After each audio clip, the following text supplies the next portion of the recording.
Bienvenue dans Quand le ciel touche la terre, un espace inspirant pour apprendre à reconnaître la main du divin dans nos vies, à travers nos joies et nos épreuves.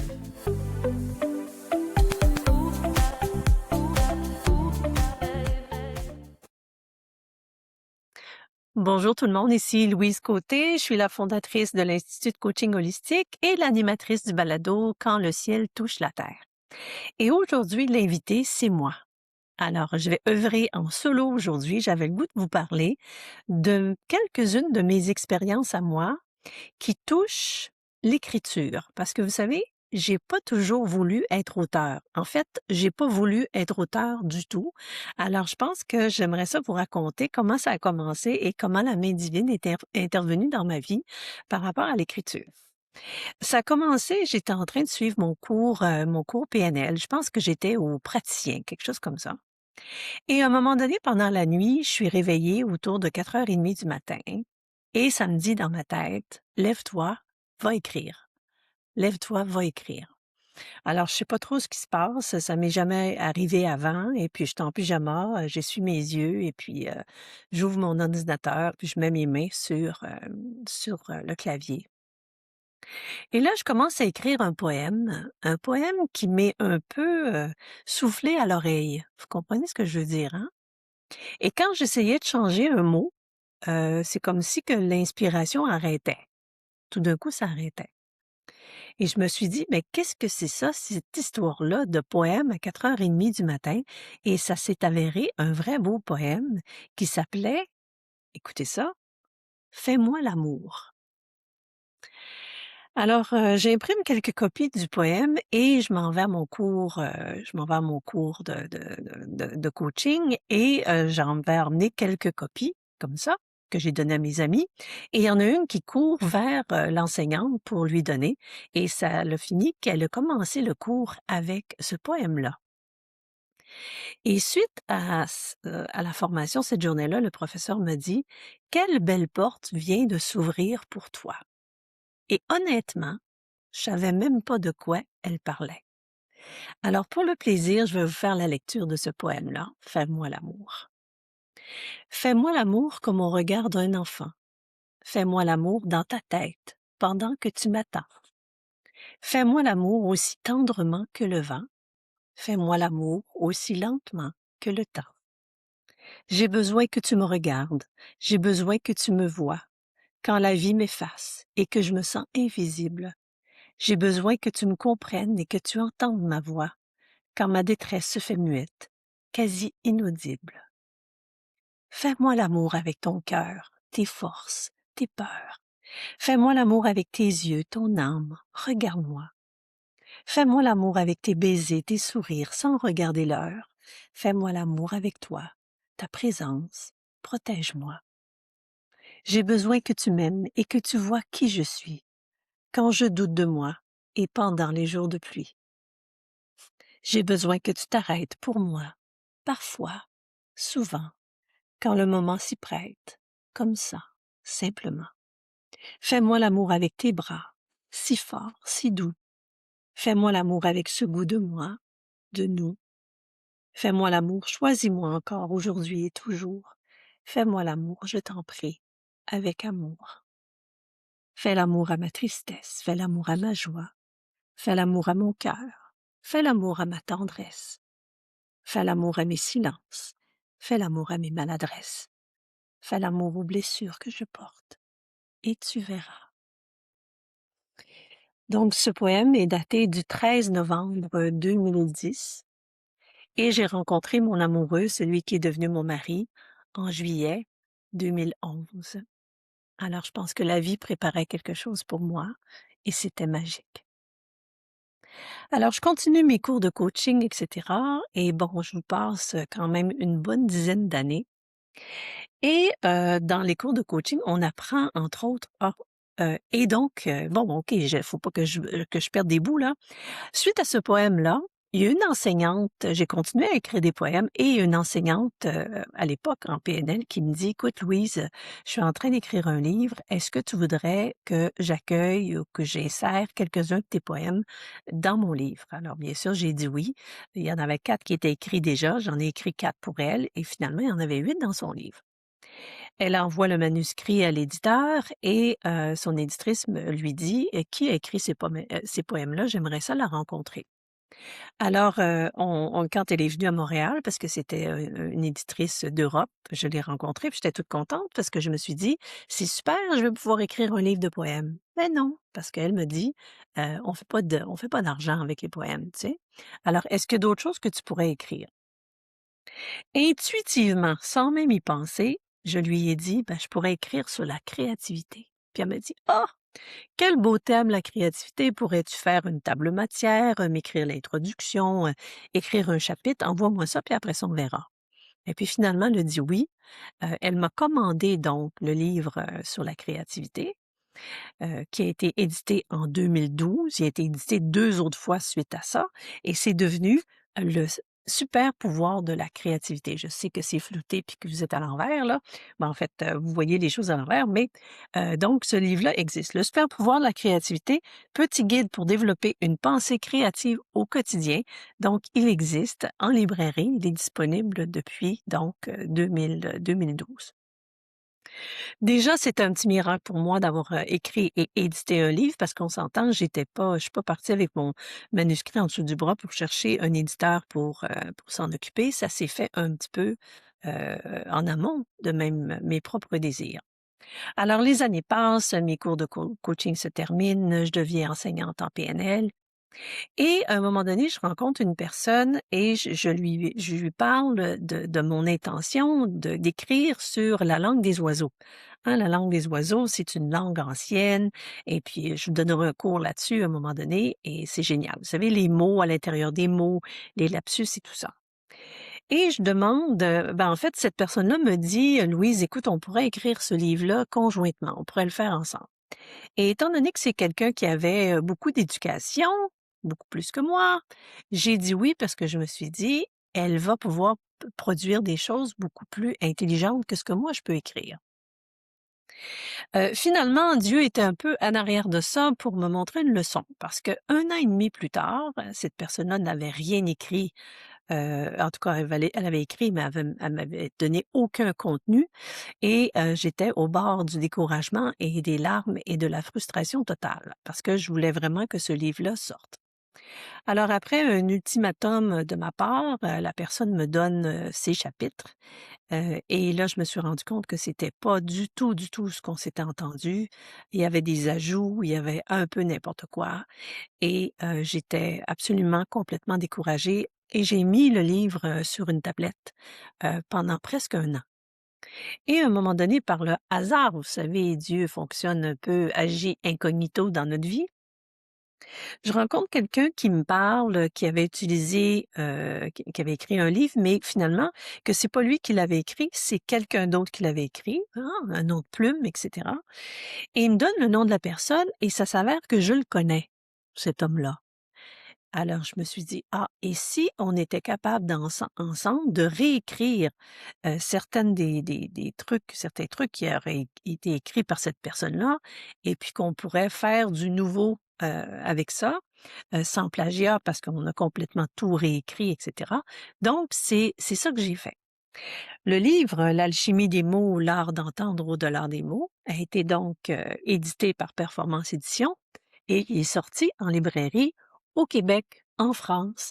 Il est sorti aussi en livre audio en janvier 2025. Alors, l'alchimie des mots, l'art d'entendre des mots, c'est une technique donc que j'enseignais depuis au moins 4-5 ans avant à mes étudiants en coaching, où est-ce qu'on apprend à détecter les mots qui font vraiment une différence dans le langage de l'autre. Et je vais vous raconter un petit peu comment ça s'est passé, ça, cette histoire-là aussi, parce qu'à un moment donné, il y a une de mes clientes en coaching qui vient me voir. Elle s'assoit dans ma chaise de coaching, puis elle me dit: Louise, je ne sais pas si je vais laisser mon mari parce que entre lui et moi, c'est terminé». Et moi, j'entends terminé, mais en 2 mots, comme une terre minée. Fait qu'avant que je la laisse continuer son histoire, je lui dis: «Est-ce que ça serait pas plutôt ta maison qui serait une terre minée?» Puis là, elle fait comme: «Oh! Mon Dieu, oui. Comment ça se fait que tu me dis ça?» Parce que il s'avère que son mari, faisait de la cyberpédophilie dans sa maison depuis 20 ans, parce qu'il était agent d'assurance. Il y avait un bureau à la maison, dans le sous-sol, et elle ne se doutait absolument de rien. Alors quand je lui ai dit ça, «Est-ce que ce serait pas plutôt, ta maison qui serait une terminée?» Elle a eu comme presque un choc, puis elle voulait partir tout de suite de mon bureau parce que là, elle savait immédiatement qu'il fallait qu'elle quitte cette maison-là parce que c'était une terre minée. Alors, quand j'ai eu cette, expérience-là avec, ma cliente, je me suis dit: «Ben, il y a quelque chose là-dedans de puissant» et là, je me souvenais de la langue des oiseaux, là, qu'on avait parlé brièvement dans mes études de coaching. Alors, j'ai continué, mes recherches sur, l'inconscient, par rapport à Jung, entre autres, beaucoup plus approfondies sur la langue des oiseaux et étant donné que j'enseignais cette technique-là depuis, 4 ans, à un moment donné, je me suis dit: «Ben, il faut que le livre sorte. Il faut que ce soit enseigné, non seulement aux gens qui font du coaching, de l'accompagnement, de la psychothérapie ou quoi que ce soit, mais à toute personne qui est en relation d'aide avec une autre personne», hein. Alors ça peut être le massothérapeute qui reçoit, quelqu'un dans son bureau, l'ostéopathe, ça peut être le professeur avec son enfant, le médecin avec son client. Vous savez, il y en a des mots incroyables, là. Si votre médecin vous dit quelque chose comme, ben, je pense que tu as un tumeur, je ne sais pas si vous entendez les 2 mots tumeur à l'intérieur du mot, mais on sait où est-ce que ça s'en va potentiellement. Alors donc, ce livre-là existe depuis, 2000 janvier 2025 et on l'a fait en audio aussi. C'est Danielle Panton qui a enregistré, qui a fait l'enregistrement, qui est une comédienne absolument incroyable. En tout cas, vous chercherez ça sur internet. Et aussi en 2023, parce que là, c'est toutes des façons dont Dieu a fonctionné incognito et d'une façon bizarre dans ma vie. Parce qu'en 2023, j'ai eu la brillante idée, d'organiser une retraite d'écriture au spa Eastman, donc à Eastman. Une retraite, pardon, de 5 dodos. Alors, on était quand même ensemble 6 jours et il y a 11 femmes qui se sont inscrites à cette retraite-là en ne sachant pas qu'est-ce qu'on allait faire. Et moi, j'avais une petite idée en arrière de la tête. Je me suis dit: «Ce serait-tu pas merveilleux si on pourrait écrire un livre et que ce soit édité?» Mais ça, c'était comme dans mon rêve, vous savez? Alors, les femmes se présentent au Spiceman. On fait une journée de biodanza parce que j'aime bien la biodanza, je pratique ça depuis 5 ans. On fait aussi, bon, méditation, chant, je leur mélange, toutes sortes d'expériences ensemble et au bout de 2 jours, je leur présente, une feuille avec le titre du livre qui était «Point de bascule». Point de bascule, bah, en fait, je vous le montre. Point de bascule, 12 vies transformées à jamais.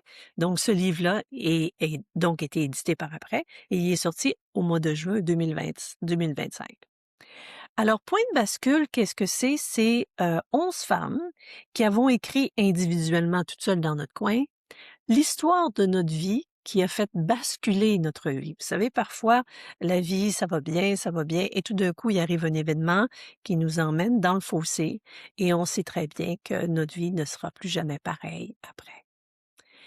Alors, on a raconté nos histoires, comment la vie était, quel a été le point de bascule et comment on s'en est sorti? Parce que c'est beau d'écrire les horreurs de notre vie, mais à quelque part, il faut quand même dire qu'est-ce qui s'est passé pour nous sortir de ce marasme-là, nous sortir, nous faire lever de nos cendres. C'est pour ça qu'il y a un phénix d'ailleurs sur le livre. Alors, bon, évidemment, j'avais une éditrice, l'éditrice de Performance Édition, qui a édité L'Alchimie des mots. Alors, je lui ai parlé de notre livre, et ça a pris quand même plusieurs mois avant qu'elle dise oui à ce projet-là aussi. Et finalement, ben, ce livre est sorti en juin 2025 et c'est absolument lumineux, magnifique. C'est un livre qui donne plein d'espoir, etc. Donc, dans ma vie, comme je vous disais au début, J'avais pas l'intention d'écrire de livre. Je ne savais pas qu'est-ce que ça venait faire l'écriture dans ma vie. Vous savez? Alors quand, on m'a réveillée, je dis: «On», mais vous savez qu'est-ce qui m'a réveillée à 4:30 du matin en 2010? C'était à quelque part pour prendre ce chemin d'écriture. C'est sûr que j'ai écrit, plusieurs articles de blog. J'ai écrit au moins 3 articles pour la revue Vivre. Il y en a une qui va sortir, en février. C'est vrai que peut-être qu'on est en mars quand vous écoutez l'émission. Mais tout ça pour dire qu'on ne sait jamais de quelle façon, la main divine vient vous toucher avec quelque chose que vous auriez pas pensé avant.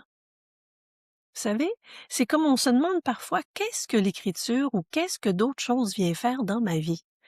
Moi, en 2010-2012, quand mon livre sur la créativité est sorti, je l'appelle maintenant l'intelligence créative, je savais pas qu'est-ce que ça venait faire dans ma vie. C'est comme si que c'était un morceau de puzzle, un morceau du casse-tête de ma vie qui est venu comme, qui a apparu avant que le casse-tête existe. Et quand j'ai formé mon école, l'Institut de coaching holistique en 2019, et que j'ai mis sur pied les 6 intelligences spirituelles, j'ai compris qu'est-ce que venait faire mon livre parce que là, une de ces intelligences spirituelles-là, c'est l'intelligence créative. Et là, mon livre a pris tout son sens parce que non seulement j'enseigne des bouts du livre dans ma formation, mais aussi je donne le livre en PDF à tous les étudiants qui suivent ma formation de certification en coaching holistique. Voilà. Alors, c'était un petit peu le message que je voulais vous livrer aujourd'hui. Écoutez les signes. Quand il y a quelque chose qui arrive qui est inusité, accueillez-le parce que c'est probablement pas pour rien que c'est là. Et j'aurais le goût de vous laisser avec un poème que j'ai écrit quand même en 2019. Ça fait quand même un petit bout de temps, mais c'est tellement beau, alors je vous l'offre. En tout cas, moi, je trouve ça beau. J'espère que vous allez l'aimer aussi. Ça s'appelle Accepte d'être grande. Chère âme, ne sais-tu pas que tu es plus grande que l'univers tout entier, que dans tes yeux se cache la plus brillante des étoiles, et que chacune de tes respirations et le plus petit de tes gestes est un miracle? L'as-tu oublié ou as-tu choisi de ne plus le voir, chère âme? Tu es né avec un germe d'infini et de divinité déposé en ton cœur et ton esprit. Et toi, qu'en fais-tu, dis-moi? Lorsque tu te regardes petite, lorsque tu refuses d'accepter à quel point tu es grande, tu es comme la brindille qui meurt au coin du feu. Tu es inutile, tu ne réchauffes personne. Alors, qu'attends-tu pour répondre à l'appel qui crie au plus profond de tes entrailles? Cette voix qui te souffle ta voix, à n'en perdre la raison, à n'en perdre le chemin et le temps. Tu es si belle, chère âme. Si tu te voyais comme je te vois, tu aurais les larmes aux yeux. Tu te mettrais immédiatement à genoux pour honorer la personne merveilleuse que tu es. Tu chanterais tes louanges, tu déposerais des bouquets de roses autour de toi. Mais sache ceci, ces parfums ne viennent pas à la cheville du parfum de ton être sur cette terre.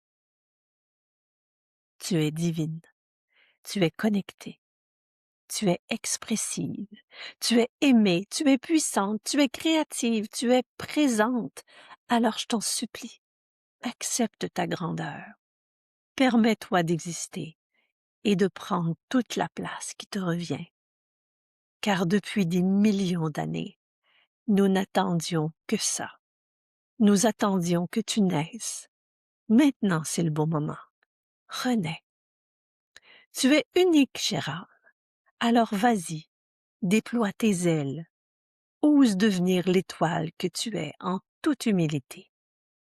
Ose devenir un phare qui illumine le chemin des voyageurs sur cette terre, de ceux qui ne voient plus et qui ne croient plus en eux. Accepte d'être grande. C'est tout ce que tu as à faire, chère âme. Accepte d'être grande. Nous sommes là et nous te rendons grâce. Voilà. Alors, j'espère que vous avez apprécié cette émission en solo. On se retrouve dans 2 semaines pour une autre émission avec un invité. Je vous invite à vous inscrire, à faire des petits pouces en l'air pour être capable de recevoir toutes les informations pour ce qui s'en vient. Je vous aime. Bye bye. Si vous êtes ici, c'est que la dimension spirituelle résonne déjà dans votre cœur. En tant que fondatrice de l'Institut de coaching holistique, je vous invite à découvrir nos programmes et formations, des espaces de transformation conçus pour permettre au divin en vous de s'étendre et de respirer plus grand.